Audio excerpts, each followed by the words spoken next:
As March of 2019 that Russia had ordered or offered bounties to the Taliban for the killing of U.S. soldiers. You called his inaction on this issue a betrayal. So broadly, what consequences do you think the president should face for that betrayal? And specifically, what do you think Congress should do?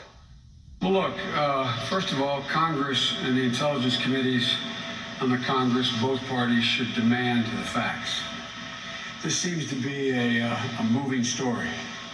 As I was leaving, I had the television on, as I put on my shirt, and I understand there's even some more information that's come out today about what was known.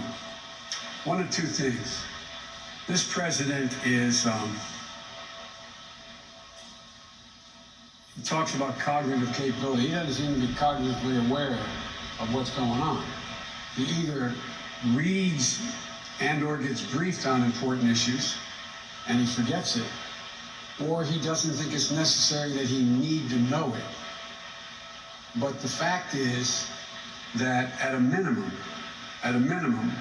the discrepancy allegedly within the intelligence community as reported, some thought it was more certain and others thought it was less certain. That should be resolved. The president should have on day one said, I want you to come before me in the Situation Room and lay out the differences and discretion. Who is saying what? Let's get to the bottom of this. Number one.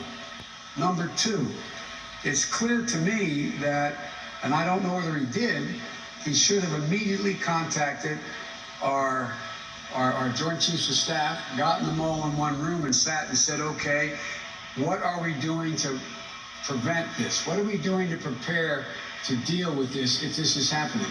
How are we doing this? What are we doing?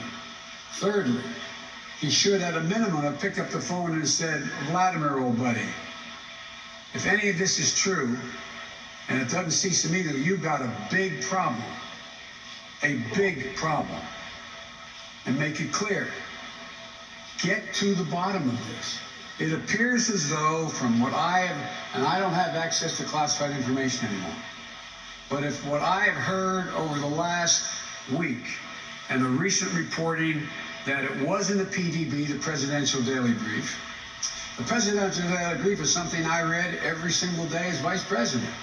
The President read it every day. I was briefed every morning before I got to the White House and then again. So the idea that somehow he didn't know or isn't being briefed, it is a dereliction of duty if that's the case. And if he was briefed and nothing was done about this, that's a dereliction of duty. I guess